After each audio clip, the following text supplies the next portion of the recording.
Manipuri Wari Pambi Senena Tabiriba Pumnamakpo Amahana Taram Noksari Ngasi Amuk Mayamgidamakta Anauba Wari Masama Kodol Tamzari Wari Masa Sigi Maming Tezi Mala Amasung Mama Poktabi Taminarasi Wari Masa Tezi Mala Amasung Mama Poktabi Ngasi Malay masigi laymaida hingminariba miyoi haiba jati singi marakta oithoklaroi thodokwa thok kaya ama oithokidaba natte thaina mamangaida thokhiba warini laibak amada hidinga lalonba nupa ama lairami mahak nupi ani lolami nupi ahal aduna masa nupi ama poklami mamingna Tezimala haina kawi nupi atombi adudi masa poklamde Tezimala angang apisak oiringaida Apokpi mama laikhidre mama atombina Tezimalabu yokhi masa poktabi masagi nungsiba masak khangdrabi mama tona yoksarabasu Tezimalabu mapanthongi oina nungsi sasinaraga mapuktadi nungsiramde angang ase nongmagi sausilakpana masagi sahi 13-12 surakpa matamda mapabungna khungang adugi afanungai kanagumba amagi masanupi lengmanabi amaga mata sanahalle Tezimalagi mapabung ado lalolitik satuna magi imung manung ado thaklami arapa mafamda satuna sel talami handak mahakna satkadoriba khongchat asidi thaplaba lamda tha 6-7 muki matam oibana masanupi Tezimalabu magi nupi atombi da yamna seksina senarami mahakna hai handak aihakna lalonba satkadoriba se matam khara kuina satba tari aigi nungsizarbi Tezimala se nakutta sinariba sini aihangna sathokhengai asida mahakpu seksina yengbiu amasung nangna hek poksaba nachamangni khanduna luna sana senabiu Tezimala do asumna seksina sinaramlaga hidinga lalonba nupa do satkre mahakna satkraba matung asidadi phatrabi mamato naduna Tezimalabu seksina yengbibagi mahutta ngamba makhai otnaibiba haurakle Sahi 12 ngai bi Tezimalabu yumgi thaba engkhang pumnamak suhalli matam pumnamakta mamatona ayakpa wahaiwata sina duna saibirami amasung phobibasu yauki nongmadi Tezimalagi mata adugi luhongba thoklami mata aduna Tezimalabu magi luhongbado yauhanningduna laknanaba barton tawrami Tezimala sumata adugi luhongbado yauninglami taugi masung magi sena inanaba phirol laijadabanina mamatonda luhongbada senanaba mekhala amasung riya mugagi fi piu motaranaba yamna seksina setke haijarami mamatondo ngaihak wakhal tawre hairaga imungdagi phi mayom ama puthorakle phi mayom ado piba matamda Tezimalada hairai mayom asigi manungda nangna senanaba phi singado loina yauribani Nata adugi yum yoramdaida phirolado hongdou yengoi phising ado molhalakanu segai halakanu haujikidi seliba phising ado adum setuna chalo haujiktagi hauna selabadi motlani namanaba marakta imot molani ba amaton aduna lona phi mayom adugi manungda riyaga mekhalaga gi marakta usi ama hapchille machi amadana maitala sakpa ma hapchili Tezimalado mamatona phi mayomado pibaduda harauna matagi luhongba yauruna basatkre mata adugi mayum yoramdaida phi mayomado hangdoktuna senanaba yenglubada onthokpa matau haibaduni mayom adugi maraktagi usi ama phan chongthorakle phi singado sandoktuna yenglubada maina chakpa makhun kayamarom thokna hulamle Tauribu matawado ubada Tezimala kaubi lesabi masado masa thak nikpa makhai kirami mamaidadi makhol hauna kapthorakle Tezimalabu luhongpham tana thinbirakle banupa adusu ingak-ngaklami mamai thangda maram punamak khangladuna mahana Tezimalabu kapkanu haina themjinbirami nupa aduna Tezimalabu mafam aduda thanamlaga magi matagi yumdagi riyaga mekhalaga wairuduna purakle adubu selhanduna Tezimala luhongbado yauki luhongba loiraga Tezimala mayumda halakle mamatona phi piro hairabada Tezimala kaubi nupi machado hingchabi mamaton buki khibana masado thak niklami ꯎꯆꯤꯅ ꯆꯤꯛꯄ ꯑꯃꯁꯨꯡ ꯃꯩꯅ ꯍꯨꯠꯄ ꯐꯤꯁꯤꯡ ꯑꯗꯣ ꯃꯃꯥꯇꯣꯟꯒꯤ ꯃꯃꯥꯡꯗ ꯄꯣꯞ ꯊꯥꯗꯩ꯫ ꯃꯗꯣ ꯎꯕꯗ ꯐꯠꯇ꯭ꯔꯕꯤ ꯃꯃꯥꯇꯣꯟ ꯑꯗꯣ ꯈꯪꯁꯥꯎ ꯁꯥꯎꯔꯗꯨꯅ ꯎꯄꯥꯏ ꯂꯩꯇ꯭ꯔꯕꯤ ꯇꯦꯖꯤꯃꯂꯥꯕꯨ ꯊꯤꯅ ꯆꯩꯕꯤꯔꯒ ꯃꯈꯨꯠ ꯄꯦꯟꯅꯅꯕ ꯐꯨꯕꯤꯈꯤ꯫ ꯃꯃꯥꯇꯣꯟ ꯑꯗꯨꯅ ꯃꯗꯨꯅꯁꯨ ꯃꯉꯣꯟꯗ ꯑꯄꯦꯟꯕ ꯑꯣꯏꯈꯤꯗꯦ꯫ ꯅꯣꯡꯃ ꯃꯃꯥꯇꯣꯟꯅ ꯇꯦꯖꯤꯃꯂꯥꯕꯨ ꯐꯧ ꯁꯨꯅꯅꯕ ꯁꯨꯝꯕꯜ ꯇꯥꯟꯅ ꯆꯤꯡꯁꯤꯜꯂꯝꯃꯤ ꯑꯃꯁꯨꯡ ꯁꯨꯝꯕꯜ ꯃꯈꯨꯟꯗ ꯐꯧ ꯍꯥꯞꯆꯤꯜꯂꯨ ꯍꯥꯏꯗꯨꯅ ꯐꯧ ꯍꯥꯞꯂꯤꯉꯩꯗ ꯐꯠꯇ꯭ꯔꯕꯤ ꯃꯃꯥꯇꯣꯟꯅ ꯁꯨꯛ ꯑꯗꯣ ꯈꯪꯊꯥ ꯊꯥꯗꯔꯝꯃꯤ꯫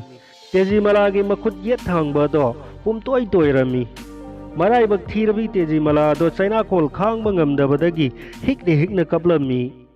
ꯅꯨꯡꯁꯤ ꯍꯩꯇ꯭ꯔꯕꯤ ꯃꯃꯥꯇꯣꯟ ꯑꯗꯨꯅ ꯁꯨꯝꯖꯤꯠꯅ ꯀꯟꯗꯨꯅ ꯃꯈꯨꯠ ꯑꯣꯏ ꯊꯥꯡꯕ ꯑꯗꯨꯅ ꯐꯧ ꯍꯥꯞꯆꯤꯜꯂꯨ ꯍꯥꯏꯗꯨꯅ ꯇꯦꯖꯤꯃꯂꯥꯗ ꯐꯨꯔꯝꯃꯤ꯫ ꯑꯁꯨꯝꯅ ꯃꯈꯨꯠ ꯑꯣꯏꯅ ꯑꯃꯨꯛ ꯐꯧ ꯑꯗꯣ ꯍꯥꯞꯆꯤꯜꯂꯤꯉꯩꯗ ꯃꯃꯥꯇꯣꯟꯅ ꯁꯨꯛ ꯑꯗꯣ ꯈꯪꯊꯥ ꯑꯃꯨꯛ ꯊꯥꯗꯔꯛꯇꯨꯅ ꯑꯣꯏ ꯊꯥꯡꯕ ꯃꯈꯨꯠ ꯑꯗꯨꯁꯨ ꯌꯦꯠ ꯊꯥꯡꯕ ꯃꯈꯨꯠꯀꯨꯝꯅ ꯄꯨꯝꯇꯣꯏ ꯇꯣꯏꯔꯝꯃꯤ꯫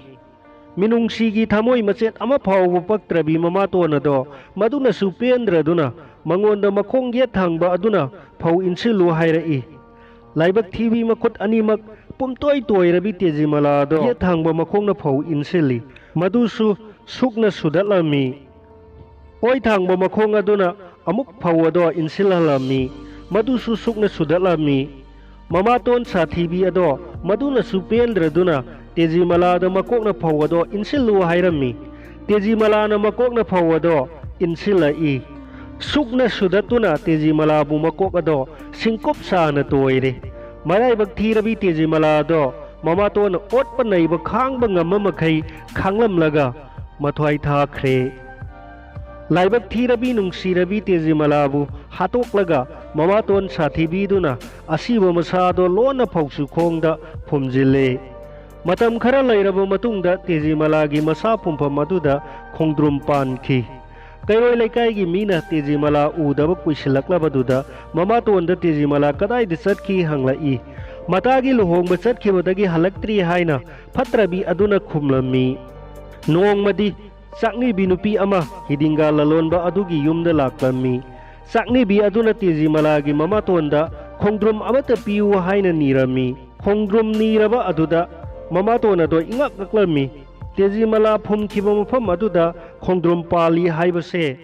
ꯈꯪꯕꯗꯤ ꯂꯥꯏꯔꯗꯨꯅ ꯈꯣꯡꯗ꯭ꯔꯨꯝ ꯍꯧꯏ ꯍꯥꯏꯕꯁꯦ ꯍꯤꯡꯆꯥ ꯌꯥꯏꯇꯝꯕꯤ ꯑꯗꯨꯅꯗꯤ ꯈꯪꯂꯝꯗꯦ꯫ ꯇꯦꯖꯤꯃꯂꯥ ꯐꯨꯝꯈꯤꯕ ꯃꯐꯝ ꯑꯗꯣ ꯀꯤꯕꯗꯒꯤ ꯁꯨꯛꯌꯦꯡ ꯌꯦꯡꯂꯨꯗꯦ, ꯁꯨꯛꯆꯪ ꯆꯪꯂꯨꯗꯦ꯫ ꯃꯃꯥꯇꯣꯟ ꯇꯝꯊꯤꯔꯕꯤ ꯑꯗꯨꯅ ꯆꯥꯛꯅꯤꯕꯤ ꯅꯨꯄꯤ ꯑꯗꯨꯗ ꯍꯥꯏꯔꯛꯏ, ꯈꯣꯡꯗ꯭ꯔꯨꯝꯗꯤ ꯀꯗꯥꯏꯗꯒꯤ ꯂꯧꯔꯨꯅꯤ? ꯆꯥꯛꯅꯤꯕꯤ ꯅꯨꯄꯤ ꯑꯗꯨꯅ ꯈꯨꯝꯂꯛꯏ, ꯀꯔꯤ ꯅꯍꯥꯛꯀꯤ ꯐꯧꯁꯨꯈꯣꯡꯗ ꯄꯥꯜꯂꯤꯁꯤ ꯎꯗ꯭ꯔꯥ? ꯃꯃꯥꯇꯣꯟ ꯑꯗꯨꯅ ꯍꯥꯏꯔꯛꯏ, ꯄꯥꯟꯕꯨ ꯄꯥꯜꯂꯕꯗꯤ ꯅꯪꯅ ꯍꯦꯛꯅꯤꯡꯕ ꯃꯈꯩ ꯍꯦꯛꯆꯈꯣ꯫ ꯆꯥꯛꯅꯤꯕꯤ ꯑꯗꯣ ꯈꯣꯡꯗ꯭ꯔꯨꯝ ꯍꯧꯐꯝ ꯇꯥꯅ ꯆꯪꯈ꯭ꯔꯦ꯫ ꯈꯣꯡꯗ꯭ꯔꯨꯝ ꯍꯦꯛꯀꯦ ꯍꯥꯏꯗꯨꯅ ꯃꯈꯨꯠ ꯍꯦꯛ ꯇꯤꯡꯊꯣꯛꯄꯗ ꯈꯣꯡꯗ꯭ꯔꯨꯝ ꯄꯥꯝꯕꯤ ꯑꯗꯨꯅ ꯍꯥꯏꯔꯛꯏ, ꯅꯈꯨꯠ ꯇꯤꯡꯊꯣꯛꯂꯛꯀꯅꯨ, ꯈꯣꯡꯗ꯭ꯔꯨꯝ ꯍꯦꯛꯀꯅꯨ, ꯍꯦ ꯂꯥꯛꯂꯤꯕꯤ ꯆꯥꯛꯅꯤꯕꯤ ꯅꯪꯕꯣ, ꯃꯨꯒꯥ ꯐꯤꯒꯤ ꯃꯂꯣꯝꯅ ꯍꯥꯠꯄꯅꯤ ꯏꯃꯥꯇꯣꯟꯅ ꯇꯦꯖꯤꯃꯂꯥ ꯍꯥꯏꯕꯤ ꯑꯩꯁꯦ꯫ ꯈꯣꯡꯗ꯭ꯔꯨꯝ ꯄꯥꯝꯕꯤꯅ ꯋꯥ ꯉꯥꯡꯂꯛꯄ ꯑꯗꯨ ꯇꯥꯕꯗ ꯆꯥꯛꯅꯤꯕꯤ ꯅꯨꯄꯤ ꯑꯗꯣ ꯀꯤꯃꯟꯈ꯭ꯔꯗꯨꯅ ꯇꯦꯖꯤꯃꯂꯥꯒꯤ ꯃꯃꯥꯇꯣꯟꯗ ꯂꯥꯛꯂꯒ, ꯑꯩꯅ ꯈꯣꯡꯗ꯭ꯔꯨꯝ ꯍꯦꯛꯀꯦ ꯍꯥꯏꯗꯨꯅ ꯈꯨꯠ ꯇꯤꯡꯊꯣꯛꯂꯨꯕꯗ ꯈꯣꯡꯗ꯭ꯔꯨꯝ ꯄꯥꯝꯕꯤ ꯑꯗꯨꯅ ꯍꯥꯏꯔꯛꯏ, ꯈꯣꯡꯗ꯭ꯔꯨꯝ ꯍꯦꯛꯀꯅꯨ ꯍꯥꯏꯅ꯫ ꯑꯩ ꯈꯣꯡꯗ꯭ꯔꯨꯝ ꯀꯥ ꯑꯃꯠꯇ ꯄꯥꯝꯖꯗ꯭ꯔꯦ, ꯆꯠꯆꯔꯒꯦ꯫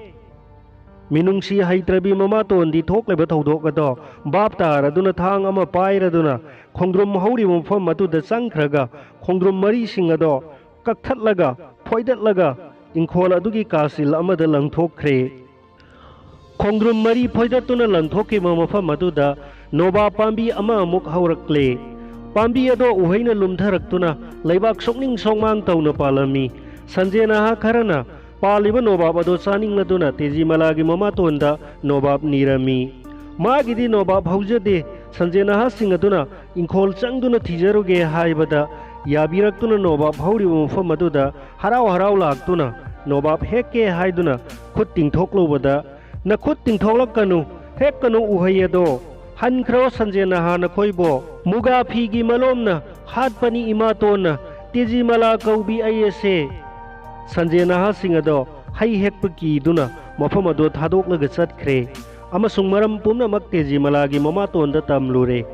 ꯊꯣꯛꯂꯤꯕ ꯊꯧꯗꯣꯛ ꯑꯗꯣ ꯈꯣꯡꯗ꯭ꯔꯨꯝ ꯃꯔꯤ ꯐꯣꯏꯗꯠꯂꯒ ꯂꯪꯊꯣꯛꯈꯤꯕ ꯃꯐꯝ ꯑꯗꯨꯗꯒꯤ ꯍꯧꯔꯛꯄ ꯅꯣꯕꯥꯞꯅꯤ꯫ ꯃꯁꯦ ꯇꯦꯖꯤꯃꯂꯥꯅ ꯑꯣꯜꯂꯛꯄꯅꯤ ꯍꯥꯏꯅ ꯇꯁꯦꯡꯅ ꯈꯪꯂꯗꯨꯅ ꯃꯍꯥꯛꯅ प्रप प्रप नोबाब हौफम ताना चलगा नोबाब पांबी अदो फुक्तलगा तुरेंदा लंगथख्रे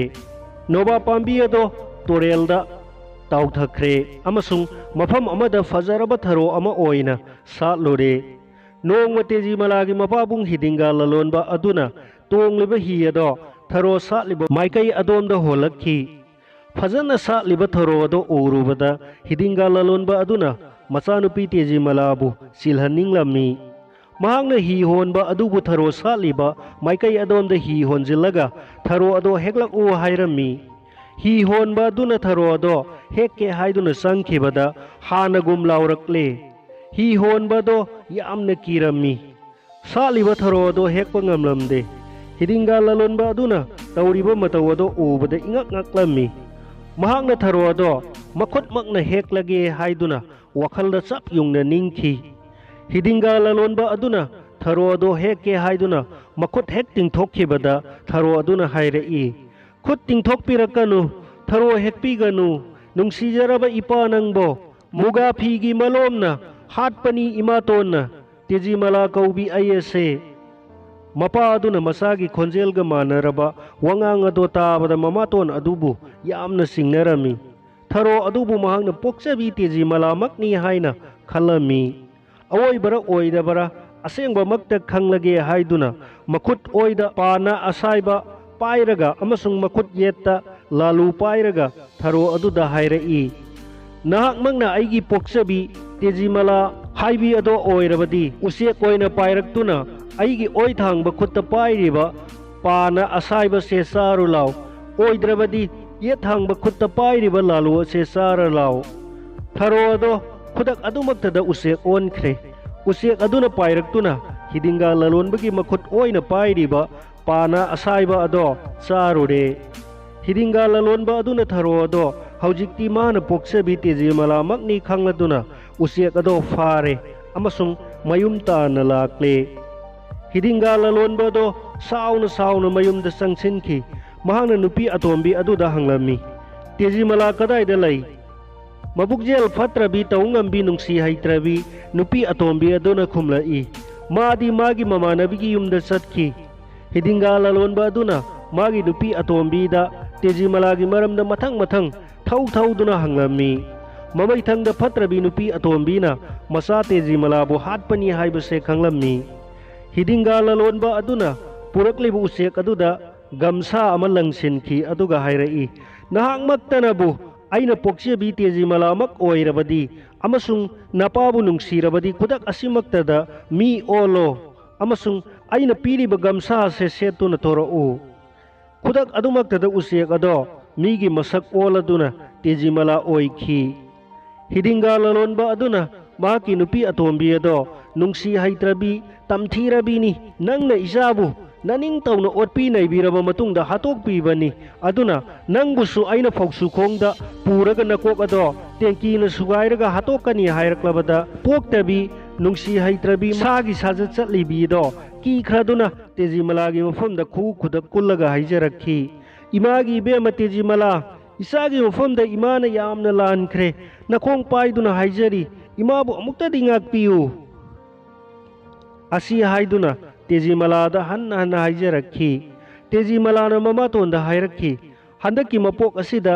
ममातोन ओइदुना इसा नते खंदुना मिसाबु ओट नैबीरे मपोक अमदा जंगलगी सा ओइना पोक्तुना सदानबगी तेना पांदुना लैमाइदा तेनगी चैना खांगलगा थरो थरो ओंदुना सियु मदुगी मतुंगदा नंगी असीबा हक्चांग अदो सदानबगी मचिनजाक ओइजरसनु मतम अदुदा नपाप कोकपो ओइजरो असुमना फत्रबी ममातोन अदो कपना कपना मपामदा चतखी।